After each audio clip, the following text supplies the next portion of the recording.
guys, hi everyone. நம்ம இந்தியாலயே ஒரு பெரிய செலிபிரேட்டிங்கான விஷயம் வந்து என்னன்னு பாத்தீங்கன்னா of course undoubtedly நம்மளோட ஐபிஎல் மேட்ச் தான். ஐபிஎல் மேட்ச் வந்து இப்ப பார்க்காதவங்க யாருமே இருக்க மாட்டாங்க. ஒவ்வொரு நாளுக்கு நாள் அதோட லவ்வும் சரி, அதுல இருக்க இன்ட்ரெஸ்டும் சரி நம்மளுக்கு வந்து அதிகமாயிட்டே தான் இருக்கு. அப்படிப்பட்ட ஐபிஎல் மேட்ச்க்குன்னு இல்ல, நார்மலா ஒரு கிரிக்கெட் மேட்ச்ல கூட ஒரு மேட்சை வந்து அதிகமா ஒரு லெவல் அதிகமா காட்டுதுன்னு பார்த்தா அதுல இருக்கிற கமெண்ட்ரி தான். நான் என்ன பொறுத்த வரைக்கும் பர்சனலா அதுல கமெண்ட்ரி தான் ஒவ்வொரு மேட்சுமே ஒவ்வொரு லெவலா அதிகமா காட்டிட்டே இருக்கும். ஸோ அப்படிப்பட்ட கமெண்ட்ரிஸ் வந்து எங்க இருந்து எடுப்பாங்கன்னு பாத்தீங்கன்னா டைரக்டா மேட்ச் நடக்கிற இடத்துல இருந்து எடுக்க மாட்டாங்க. மோஸ்ட்லி அங்க வந்து இங்கிலீஷ் கமெண்ட்ரிஸ் மட்டும் தான் எடுப்பாங்க. மற்ற அதர் லாங்குவேஜ்லாம் அந்த பர்டிகுலர் ஆஃபீஸ்ல இருந்து தான் சொல்லுவாங்க. அப்படி பாத்தீங்கன்னா நம்ம இந்தியால வந்து மும்பைல வந்து ஸ்டார் ஸ்போர்ட்ஸோட ஆஃபீஸ் இருக்கு. அங்க இருந்து தான் கமெண்ட்ரி செக்ஷன் வந்து பண்ணுவாங்க. ஸோ அங்க பண்ணும்போது நம்மளோட ஐபிஎல்காக கமெண்ட்ரி சொல்ல வந்தவர் தான் டீன் ஜான்ஸ். டீன் ஜான்ஸ் வந்து யாருன்னு பாத்தீங்கன்னா Australian cricket player, is a fantastic cricket player. So அவர் வந்து நம்மளோட ஐபிஎல்காக இங்க வந்து கமெண்ட்ரி சொல்ல வந்திருந்தாரு. அவர் வந்து அவர் ஃப்ரெண்ட் பிரெட்லியோட ஒரு ஹோட்டல்ல தங்கியிருந்தாரு. அப்போ தங்கியிருக்கும் போது மார்னிங் வந்து ஓகே ஃபைன் நம்ம வந்து இப்ப கமெண்ட்ரி சொல்ல கிளம்பலாம் அப்படின்னு கிளம்பும் போது அவருக்கு வந்து எதிர்பாராத விதமா வந்து கார்டியாக் அரெஸ்ட் வந்துடுச்சு. அப்படி வரும்போது அங்க இருக்கிற நிறைய பேர் சேர்ந்து அவருக்கு ஃபர்ஸ்ட் எய்ட் வந்து கொடுத்துருக்காங்க. ரொம்ப ஸ்ட்ரகிள் பண்ணி நிறைய ட்ரை பண்ணாங்க. பட் ஆனாலும் அவரை வந்து காப்பாற்ற முடியல. ஸோ அவர் வந்து அன்னைக்கு வந்து இறந்து போயிட்டாரு இந்த கார்டியாக் அரெஸ்டால. ஸோ பர்சனலி அது மட்டும் இல்லை, பர்சனலி என்னோட ஃப்ரெண்டு வந்து நார்மலா ரோட்ல வந்து ஜஸ்ட் வாக் மாதிரி போயிட்டு இருக்கும் போது அவங்களுக்கு ஆப்போசிட்ல வந்து ஒரு வயசானவங்க வந்திருக்காங்க. அவங்க வந்து திடீர்னு பாத்தீங்கன்னா ஃபெயிட் ஆயிட்டாங்க. இவனுக்கு வந்து நல்லா அந்த மெடிக்கலி அந்த ப்ரொஃபஷனலா இந்த ஃபர்ஸ்ட் எய்ட் மேனேஜ்மெண்ட் தெரிஞ்ச காரணத்தினால இவன் கரெக்டா அந்த ட்ரீட்மெண்ட்லாம் கொடுத்த உடனே அதுவும் கரெக்ட் டைம் டாக்டரையும் போய் ரீச் ஆன உடனே ஸோ இவங்க வந்து அந்த வயசானவரை வந்து ஈஸியா காப்பாத்திட்டாங்க. ஸோ ஃபர்ஸ்ட் எய்டுன்றது ஒரு சாதாரண விஷயம் கிடையாது. அது வந்து ரொம்ப ரொம்ப ரொம்ப ஒரு நார்மலான பர்சனோட வாழ்க்கையில தெரிஞ்சுக்க வேண்டிய ஒரு விஷயம். மெடிக்கல் ஃபீல்டுன்னு இல்லை, எந்த ஒரு ஃபீல்ட்ல இருந்தாலும் சரி நம்ம ஃபர்ஸ்ட் எய்ட் வந்து அவ்வளோ ஒரு இம்பார்ட்டன்டான விஷயம். நான் வந்து ஃபர்ஸ்ட் எய்டுன்னு அவ்வளோ பெருசா ரொம்ப என்ன ஆனாலும் நீங்க காப்பாற்றணும் அந்த மாதிரிலாம் சொல்லல. ஜஸ்ட் ஒரு சின்ன சின்ன விஷயம் டே டு டே லைஃப்ல நம்ம பண்ற சின்ன சின்ன தவறால நடக்கிற சின்ன சின்ன விஷயத்துக்கு கூட ஃபர்ஸ்ட் எய்ட் வந்து அவ்வளோ தேவைப்படுது. ஸோ நீங்க வந்து மெடிக்கல் ஃபீல்ட்ல இருக்கீங்க, நான் மெடிக்கல் ஃபீல்ட்ல இருந்தாதான் நான் ஃபர்ஸ்ட் எய்ட் பண்ணுவேன் அந்த மாதிரிலாம் எதுவுமே கிடையாது. சாதாரண சின்ன சின்ன ஃபர்ஸ்ட் எய்ட் வந்து நீங்க எல்லாருமே தெரிஞ்சு வச்சுக்கிறது வந்து உங்களுக்கு இல்லை, உங்களுக்கு சுத்தி இருக்கிற 10 பேருக்குமே அது வந்து ரொம்ப ஹெல்ப்ஃபுல்லா இருக்கும். ஸோ அதுக்காக தான் இந்த வீடியோ. நான் இந்த வீடியோலயும் ஒன்றும் பெருசாலாம் ஃபர்ஸ்ட் எய்ட் சொல்ல போறது இல்லை. ரொம்பவே கிளீன் அண்ட் கிளியரா ஒரு ப்ரொஃபஷனலா ஃபர்ஸ்ட் எய்ட் வந்து எப்படி பண்ணணும். ஏன்னா ஃபர்ஸ்ட் எய்டும் எல்லாரும் சொல்றீங்க எனக்கு ஃபர்ஸ்ட் எய்ட் தெரியும், கண்டிப்பா எல்லாருக்கும் ஃபர்ஸ்ட் எய்ட் தெரிஞ்சிருக்கும். அப்படி ஒன்றும் எதுவும் தெரியாது அந்த மாதிரிலாம் இருக்காது. பட் ஆனா நீங்க ஃபர்ஸ்ட் எய்ட் பண்றது தப்பு கிடையாது. பண்ற ஃபர்ஸ்ட் எய்டை கரெக்டா பண்ணணும். நிறைய பேர் ஃபர்ஸ்ட் எய்ட் பண்றீங்க, பட் ஆனா அதுல வந்து அவ்வளோ பக்காவா தெரியாம ஏதாச்சும் ஒரு தப்பு பண்ணிடுறீங்க. நீங்க பண்ற சின்ன தப்பு வந்து நீங்க யாருக்கு ஃபர்ஸ்ட் எய்ட் பண்ணி விடுறீங்களோ அந்த பாதிக்கப்பட்ட அந்த பர்சனுக்கு வந்து ஒரு பெரிய சைடு எஃபெக்டா முடியும். ஸோ அதனால பண்ற ஃபர்ஸ்ட் எய்டை கரெக்டா பண்ணுங்க. என்ன பண்றீங்கன்னு முதல்ல தெரிஞ்சுட்டு பண்ணுங்க. ஸோ அதுக்காக தான் இந்த வீடியோ. ஸோ மறக்காம பாருங்க, ஃபுல்லா பாருங்க. கண்டிப்பா இது உங்களுக்கு யூஸ்ஃபுல்லா இருக்கும்னு நான் நம்புறேன். So welcome to my channel Nivash பத்தி.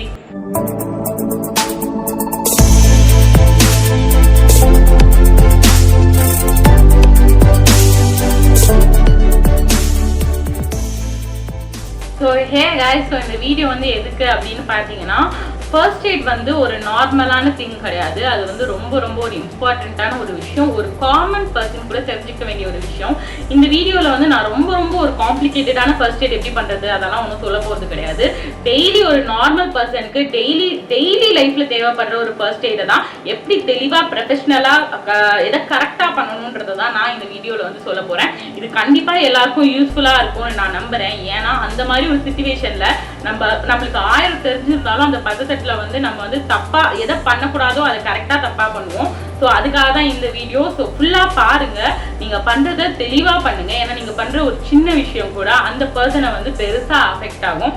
ஸோ அதனால தெளிவா பண்ணுங்க, கரெக்டா பண்ணுங்க. ஃபர்ஸ்ட் திங், நார்மலா நம்ம வீட்டுல இருக்கும் போது கண்டிப்பா எல்லார் வீட்லயும் கிச்சன் இருக்கும். ஏன்னா சமைக்கணும், சாப்பிடணும். ஸோ அதனால கண்டிப்பா வீட்டுல கிச்சன் இருக்கும். அங்க வந்து கண்டிப்பா ஃபயர் இல்லாம இருக்கவே இருக்காது. அப்படி சமைக்கும் போது ஒரு சில டைம் வந்து எல்லா டைமும் ஒரே மாதிரி இருக்காது. ஒரு சில டைம் தெரியாம அந்த இடத்துல கையிலையோ இல்ல வேற எங்கேயாச்சும் ஃபயர் பட்டுருச்சுன்னா உடனே அந்த இடத்த போயிட்டு ரப் பண்ணாதீங்க. நீங்க ரப் பண்ணதான் அங்க இருக்கிற ஸ்கின் வந்து இன்னும் டேமேஜ் ஆகும். அது மட்டும் இல்லாம சாதாரணமா வேற ஏதாச்சும் கை வச்சு நீங்க ரப் பண்ணும் போதோ இல்ல வேற ஏதாச்சும் துணியை வச்சு கிளாத்தை வச்சு ரப் பண்ணும் போதும் அந்த இடத்துல பாக்டீரியல் இன்ஃபெக்ஷனும் வைரல் இன்ஃபெக்ஷன் அதிகமா ஆகிறதுக்கான சான்சஸ் இருக்கு. நீங்க பண்ண வேண்டியது என்னன்னா, உடனே அங்க ஃபயர் பட்ட உடனே டக்குன்னு டேப் இருந்துச்சுன்னா கோல்டு வாட்டர்ல ஹேண்டை வந்து டைரக்டா காட்டுங்க. வேற எந்த ஆயில்மெண்ட் கூட ஃபர்ஸ்ட் போட வேணாம், டைரக்டா கோல்டு வாட்டர்ல காமிங்க. ஜஸ்ட் ஒரு 5 செகண்ட் காமிச்சிட்டு எனக்கு எரியுது என்னால டாலரேட் பண்ண முடியலன்னு தயவு செஞ்சு சொல்லாதீங்க. மோர் தேன் 20 மினிட்ஸ் காட்டணும். அப்படி காமிச்சாலே உங்களுக்கு பாதி பிரச்சனை அதுலயே கியூர் ஆயிடும். அதுக்கப்புறமும் உங்களுக்கு வந்து ஊன் இருக்கும், அந்த ஊன் வந்து நம்ம கொஞ்சம் மெடிக்கேஷன் ஆயில்மெண்ட்ல அப்படி சரி பண்ணிக்கலாம். பட் ஆனா நீங்க ஃபர்ஸ்ட் பண்ண வேண்டிய விஷயம் என்னன்னா, கோல்டு வாட்டர்ல ஹேண்ட் வந்து 20 மினிட்ஸ் காட்டணும். அப்படி காமிச்சாலே அதுல பாதி ஊன் வந்து சரியாயிடும்.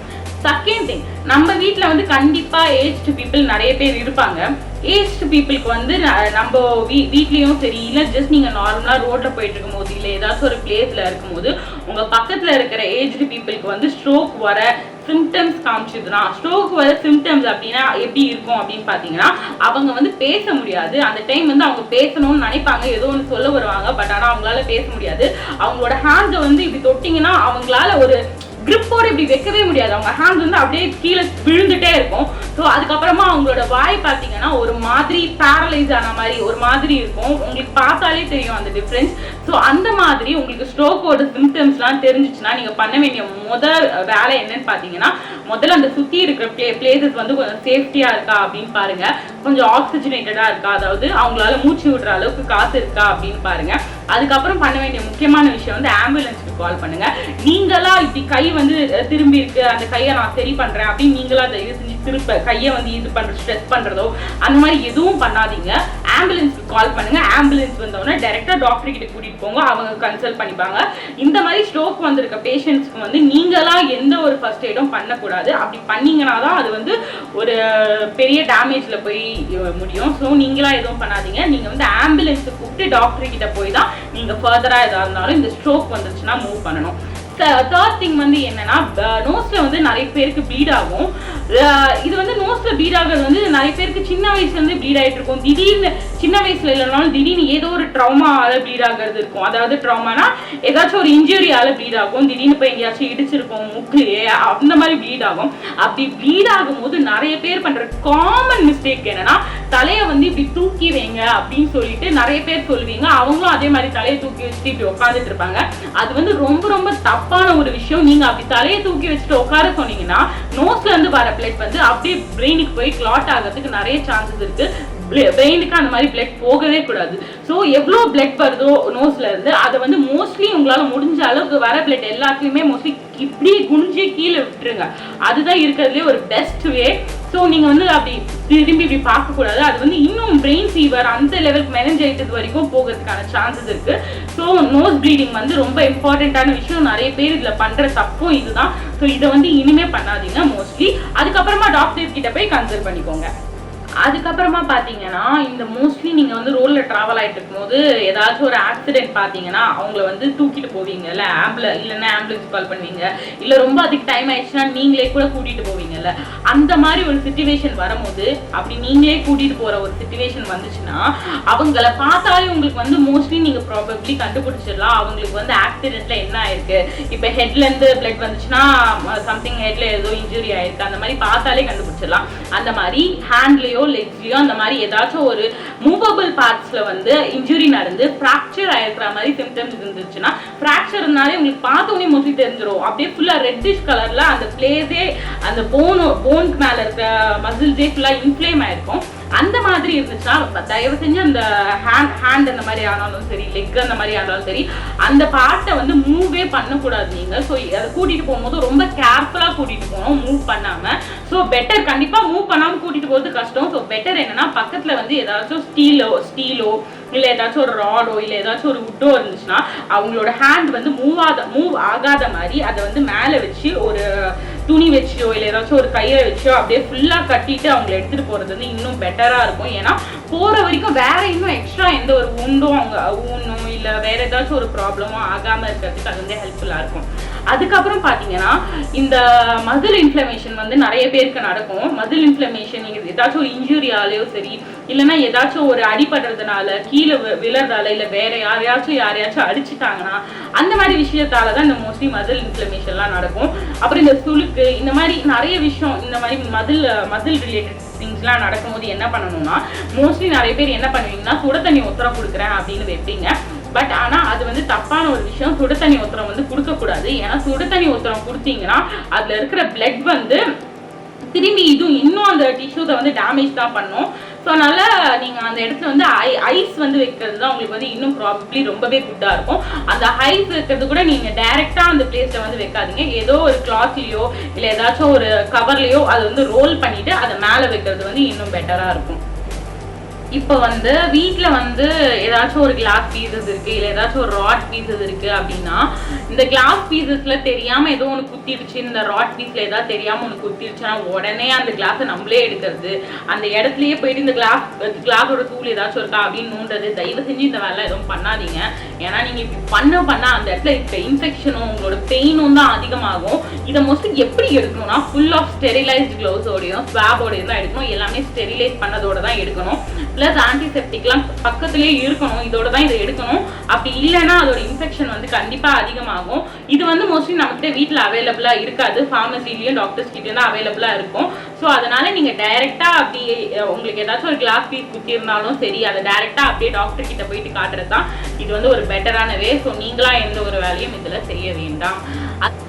அதுக்கப்புறமா பார்த்தீங்கன்னா இப்போ வந்து ஏதோ ஒரு ட்ராமாவால், அதாவது இன்ஜுரியால் வந்து ஏதோ ஒரு பிளேஸ்லேருந்து ப்ளீட் ஆகிட்டே இருக்கும் உங்களுக்கு ரொம்ப நேரம் அப்படின்னு சொல்லிட்டு நிறைய பேர் என்ன பண்ணுவாங்கன்னா, அந்த ப்ளீட் ஆகிற பிளேஸுக்கு மேலே வந்து டைட்டாக ஏதோ ஒரு கிளாத்தையோ இல்லை ஏதோ ஒரு கயரையோ போட்டு கட்டிடுவாங்க. ஏன்னா அப்போ தான் ரத்தம் வராது அப்படின்னு சொல்கிறது. அது வந்து டோட்டலி நீங்கள் பண்ணுறது அவ்வளோ ஒரு தப்பான விஷயம். ஏன்னா அந்த ப்ளீட் ஆகிற இடத்துக்கு கீழே இருக்கிற டிஷ்யூஸ், ஏதோ இங்கே ப்ளீட் ஆகுதுன்னா அது கீழே இருக்கிற மற்ற டிஷ்யூஸ்க்கும் பிளட் போகாது. அப்போ மற்ற டிஷ்யூஸ்க்கும் சுத்தமாக ஆக்சிஜன் கிடைக்காது பிளட் போகலன்னா. அதனால நீங்கள் அப்படி வந்து எந்த ஒரு கிளாத்தையோ எந்த ஒரு கயிறையோ வச்சு நீங்கள் அதுக்கு மேலே வந்து டைட்டாக கட்டவே கூடாது. இன்ஃபேக்ட் சொல்ல போனால் அங்கே ஊண்டு இருக்கிற இடத்துல கூட, அங்கே இன்ஜுரி ஆயிருக்கிற இடத்துல கூட நீங்கள் அந்த மாதிரி டைட்டாக கட்டவே கூடாது. ஜஸ்ட் உங்களுக்கு வந்து அந்த பிளட்டை வந்து பிடிக்கிறதுக்காக மேலே வந்து கிளாத் வந்து வச்சுக்கோங்க. அதுக்கப்புறம் டாக்டர் கிட்ட போனதுக்கப்புறம் அவர் என்ன பண்ணுறாரோ அதை வந்து ஃபாலோ பண்ணுங்க. பட் ஆனால் அதுக்கு முன்னாடி நீங்கள் இந்த மாதிரி எதையும் கட்டாதீங்க. அப்படி கட்டினீங்கன்னா மற்ற எந்த டிஷ்யூஸ்க்கும் ஆக்சிஜன் போகாமல் ஃபுல் டிஷ்யூமே உங்களுக்கு வந்து டேமேஜ் ஆகிறதுக்கு நிறைய சான்சஸ் இருக்கு. அதுக்கப்புறமா செய்சர்ஸ், அது வந்து செய்சர்ஸ் அப்படின்னா என்னன்னா, தமிழ் வந்து இந்த காக்கா வலிப்பு அப்படின்வாங்கல்ல. ஸோ அதுதான் அது வந்து என்னன்னா, இப்போ யாராச்சும் ஒருத்தங்க திடீர்னு போயிட்டு இருப்பாங்க, திடீர்னு பார்த்தீங்கன்னா கீழே வந்து வாயிலிருந்து நுர வரும். அந்த டைம்ல வந்து நம்ம என்ன, வாயிலிருந்து நுர வரும், அப்புறமா வாய் ஒரு சைடா போகும், அப்புறம் கீழே வந்து விழுந்துருவாங்க. இந்த மாதிரி நிறைய சிம்டம்ஸ் வந்து அது செய்சர்ஸ்ல இருக்கு.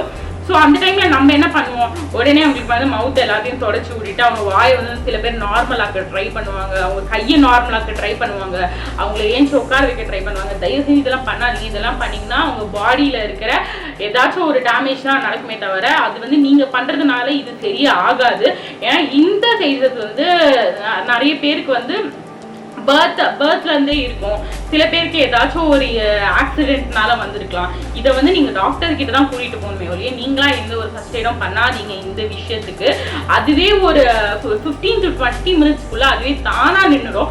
அது வரைக்கும் நீங்க பண்ண வேண்டியதெல்லாம் ஒரே விஷயம் தான். என்னன்னா அவங்க வந்து ஒரு சைடா, இப்போ லெஃப்ட் சைடோ ரைட் சைடோ வாட் எவர், ஒரு சைடா ஒரு தலகா ஒரு பில்லோக்கு மேல அவங்கள ஒரு சைடா படுக்க வைங்க. படுக்க வச்சீங்கன்னா அது வந்து ஒரு 15 to 20 மினிட்ஸ்க்குள்ள அதுவே தானா நின்றுடும். ஸோ இது வந்து ஒரு முக்கியமான விஷயம். நீங்கள் இந்த விஷயத்தில் வந்து எதுவுமே பண்ணக்கூடாது. ஸோ அதுக்கப்புறம் என்னன்னு பார்த்தீங்கன்னா, இந்த ஃபர்ஸ்ட் எய்டை பொறுத்த வரைக்கும் நீங்கள் வந்து என்ன பண்ணுறீங்க அப்படின்றது உங்களுக்கு வந்து ஃபர்ஸ்ட் ரொம்ப ரொம்ப தெளிவாக இருக்கணும். இப்போ வந்து நிறைய பேர் மயக்கம் போட்டு விழுந்துட்டாங்க, ஃபெயிட் ஆயிட்டாங்கன்னா நம்ம நிறைய இடத்துல பார்த்துப்போம். யாராச்சும் ஒருத்தங்க வந்து நம்ம போய் ரேஷன் கடையில் நிற்போம், வெயில் தாங்காமல் யாராச்சும் ஒருத்தங்க நம்ம முன்னாடியே மயக்கம் போட்டு விடுவாங்க. உடனே நம்ம என்ன பண்ணுவாங்க, ஏஞ்சி உட்கார வைக்கிறது, மூஞ்சில் தண்ணி தெளிக்கிறது, வாயில தண்ணி கொடுக்கறது, அப்படி இப்படின்னு பரப்பர நாங்கள் வேலை நடக்கும். அப்படிலாம் ஆனால் பண்ணவே கூடாது. அது வந்து ரொம்பவே ஒரு தப்பான விஷயம். உடனே அவங்களுக்கு வந்து ஒரு அந்த மாதிரி பண்றதுனால நிறைய பேர் டோட்டலாகவே அன்கான்ஷியஸ் போறவங்கலாம் இருக்காங்க. இந்த மாதிரி ஏன்னா அந்த டைம்ல வந்து அவங்களுக்கு தேவை வந்து ரெஸ்ட் மட்டும்தான். அந்த பிரெயினுக்கு வந்து நம்ம கொடுக்க வேண்டிய ரெஸ்ட்டும் பிரெயினுக்கு கொடுக்க வேண்டிய அதிகமான ஆக்சிஜன் தான் அந்த டைம்ல நமக்கு தேவைப்படுது. அந்த டைம்ல நீங்க போட்டு அவங்கள தட்டுறது, அடிக்கிறது, கணத்திலேயே அடிக்கிறது, எழுப்புறது, தண்ணி தெளிக்கிறது, இந்த மாதிரி திங்ஸ் எதுவுமே பண்ணாதீங்க. அவங்களுக்கு தயவுசெய்து டக்குன்னு எழுப்பி உட்கார வச்சிடாதீங்க. அப்படி ஃபெயிட் ஆகிறாங்களா, அவங்க வந்து ஒரு இடத்துல படுக்க வைங்க. அவங்களா கொஞ்சம் ஏஞ்சி தெளிவாயிட்டு உட்கார ஒரு ஸ்டேஜ் வருவாங்கல்ல, அந்த டைம்ல வந்து நீங்க தண்ணி கொடுத்து அதுக்கப்புறமா நீங்க வந்து மற்ற விஷயம்லாம் பண்ணலாம். அதுக்கு முன்னாடி அவங்கள டக்குன்னு எழுப்பி உட்கார வைக்கிறது, இந்த மாதிரி படப்படப்படன்னு எந்த வேலையும் செய்யாதீங்க. சுற்றி வந்து எல்லாம் சேஃப்டியான சுற்றி சேஃபாக இருக்கா, அவங்களுக்கு வந்து மெயினாக காற்று கிடைக்குதா, ஆக்சிஜன் இருக்கா, அந்த மாதிரி திங்ஸ்லாம் மெயினாக பார்த்துக்கோங்க. ஃபர்ஸ்ட் எய்டை பொறுத்த வரைக்கும் மெயினான ஒரு விஷயம், நீங்கள் ஃபர்ஸ்ட் எய்ட் செய்யுங்க, தப்பு கிடையாது. அது வந்து ரொம்ப இம்பார்ட்டண்ட்டான விஷயம். எல்லாரும் ஃபர்ஸ்ட் எய்ட் தெரிஞ்சுக்கணும், எல்லாரும் ஃபர்ஸ்ட் எய்ட் செய்யணும் ஒவ்வொருத்தங்களுக்கும். ஏன்னா அது வந்து ஒரு உயிரை காப்பாற்றுற ஒரு விஷயம். ஆனால் செய்யறது என்ன செய்கிறோம் அப்படின்னு சொல்லிட்டு 100% தெரிஞ்சுட்டு ஒரு ப்ரொஃபஷ்னலாக செய்யுங்க. ஏன்னா அது வந்து ஒரு உயிர் சம்மந்தப்பட்ட ஒரு விஷயம். ஸோ அந்த டாக்டர் கிட்ட கூட்டிட்டு போற வரைக்கும் நீங்க பண்ற ஃபர்ஸ்ட் எய்ட் தான் அவங்கள வந்து காப்பாற்ற போகுது. அவங்களோட அந்த ஒரு லைஃப் ஸ்பானே அதுதான் அது இன்க்ரீஸ் பண்ண போகுது. ஸோ அதனால தெரிஞ்சுட்டு க்ளீன் அண்ட் கிளியரா 100% தெரிஞ்ச ஃபர்ஸ்ட் எய்டை பக்காவா பண்ணுங்க. ரொம்ப ரொம்ப ஒரு இம்பார்ட்டண்ட்டான விஷயம். ஏன்னா ஒரு ஏஜ் குரூப் மேலே போனாலே கார்டியாக் அரெஸ்ட் அப்படின்றது ஒரு சாதாரணமான விஷயம் ஆயிடுச்சு இப்போ வந்து நிறைய பேருக்கு. ஏஜ் குரூப் மேலன்றதை விட சின்ன வயசுல இருக்கிறவங்களுக்கும் நிறைய பேருக்கு வருது. அப்படி உங்க முன்னாடி யாராச்சும் ஒருத்தங்க கார்டியாக் அரெஸ்டால அன்கான்சியஸ்க்கு போறாங்க அப்படின்னா நீங்க பண்ண வேண்டிய வேலை என்னன்னா, இப்படி 2 கையும் இப்படி மேல வச்சு அவங்களோட செஸ்ட் ரீஜியன்ல வந்து நல்லா புஷ் பண்ணுங்க. ஏன்னா இது வந்து ஒரு சாதாரணமான விஷயம் கிடையாது. நீங்க இப்படி இந்த புஷ் பண்ற ஒரு விஷயத்தால அவங்களோட லைஃபை கண்டிப்பா சேவ் பண்ண முடியும்னு மெடிக்கல் ரீதியா சொல்றாங்க. இதுக்கு வந்து நிறைய கிட்டத்தட்ட 100% சான்ஸ் இருக்கு நீங்க பண்ற இந்த வேலையால அவங்க லைஃப் சேவ் பண்றதுக்கு. இதுக்கு வந்து பெருசா டாக்டர் கிட்ட போகணும், இன்ஜெக்ஷன், மருந்து, ட்ரீட்மெண்ட் அதெல்லாம் செகண்டரி. இந்த ஃபர்ஸ்ட் எய்ட் வந்து தான் ஃபர்ஸ்ட் திங். ஸோ நீங்க இதை பண்ணீங்கன்னா 90% அவங்களோட உயிரை வந்து நம்மளால காப்பாற்ற முடியும். ஸோ அதை வந்து கரெக்டா கிட்டத்தட்ட ஒரு 30 to 40 டைம்ஸ் வந்து பண்ணிட்டே இருங்க. ஒரு அந்த உங்களுக்கே தெரியும் அவங்களோட டாலரேட் லெவல் எவ்வளோ, நீங்க எவ்வளோ புஷ் பண்ணா அவங்களால டாலரேட் பண்ண முடியும் அப்படின்னு சொல்லிட்டு நீங்க பார்த்தா உங்களுக்கே தெரியும். அவங்களோட அந்த டாலரேட் லெவல் வரைக்கும் நீங்க அந்த 30 to 40 டைம்ஸ் வந்து அதை பண்ணிட்டே இருங்க. பண்ற அந்த டைம்ல உடனே ஆம்புலன்ஸ்க்கு மறக்காம கால் பண்ணிடுங்க. ஏன்னா நீங்க எவ்வளோ சீக்கிரம் ஆம்புலன்ஸ் வருதோ அவ்வளோ அது அவங்களுக்கு நல்லது. ஸோ டக்குன்னு கால் பண்ணிடுங்க. ஆம்புலன்ஸ் வர வரைக்கும் இதை பண்ணிட்டே இருங்க. ஸோ இந்த வீடியோவில் சொன்ன எல்லாமே உங்களுக்கு பிடிச்சிருக்கும் அப்படின்னு நான் நம்புறேன். ஸோ பிடிச்சிருந்துச்சுன்னா மறக்காம லைக் பண்ணுங்க, ஷேர் பண்ணுங்க, சப்ஸ்கிரைப் பண்ணுங்க. மறக்காம இந்த வீடியோவை நிறைய ஷேர் பண்ணுங்க. ஏன்னா நிறைய பேருக்கு இந்த விஷயம் வந்து தெரியணும் அப்படின்னு சொல்லிட்டு நான் நினைக்கிறேன். And until then, bye from Nivashpati. Bye.